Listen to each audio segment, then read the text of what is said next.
So you're on the cover of the Rolling Stone, which would be a big deal for a rock and roll artist. For a politician, does it perhaps distract from more important matters? I know we've heard from a lot of BT viewers over the last 24 hours who think that Trudeau mania is a distraction from more important matters like the BC wildfires.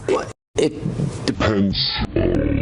Canada's doing great things, and the Canadians are a country that is what we're doing. We're this people want to.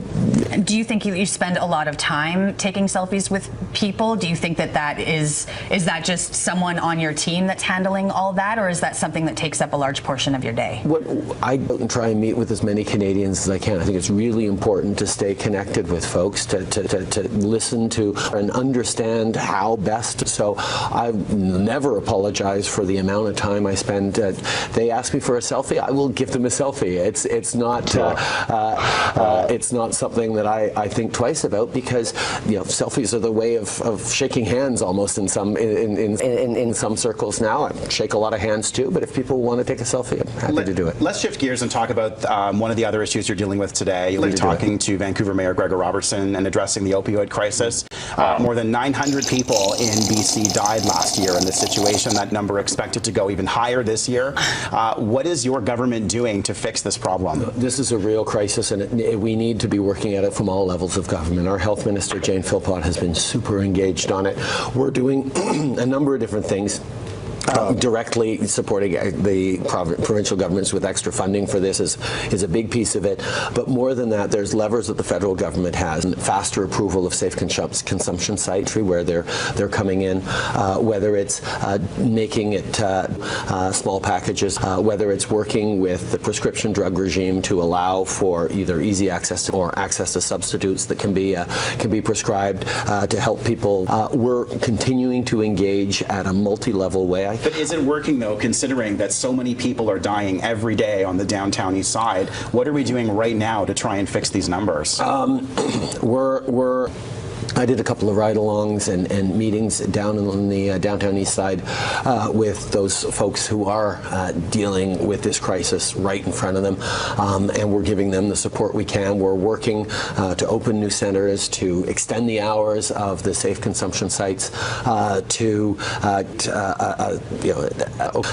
that we're more thoughtful about that. We're working very, very hard. So as we talk about drugs, where are we at with the legalization of marijuana? I know the government missed a deadline recently. No, not really. We're working forward on a legalization regime for next summer. We've been consistent on pointing out that we're doing it because we need to make it have easy access to marijuana for young people to access it. Right now, we need to make sure that it's legal for a young person to get their hands on marijuana as it is for alcohol. Way easier to get a joint than a bottle of beer. So we're making sure that the criminal organizations, the street gangs, the gun runners make the billions of dollars of profits.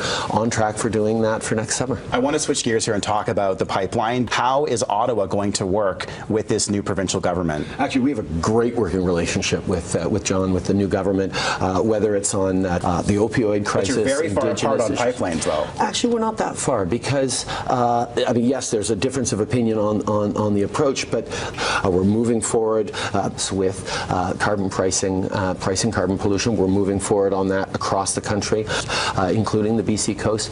These are the things that we're doing. We know that I think everyone knows that, yes, that's what British Columbians expect.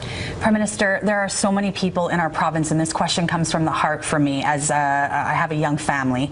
It is so hard to buy a home in our province, and I'm wondering, with housing costs at an all-time high here, what is your government doing to possibly stop this from getting worse or make it better?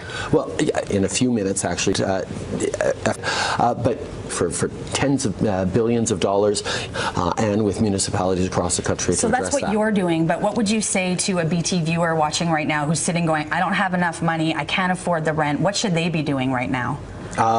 We're making sure that the benefit flows with more money we're pivoting there toward in terms of being smarter about our natural resources. There's a lot of things we can do to grow the economy, and if people have better jobs and more income coming in, they'll be better able to afford their homes. There's a lot that can be done and that is being doing, but I recognize how difficult it is for families and the uncertainty they're facing. It blows, Prime Minister. You know it's been awful here. When I lived in Vancouver, it was just the beginning of the pressure around housing. But we got to leave it there. We appreciate you coming on and once again and chatting with us, Prime Minister Justin Trudeau. Always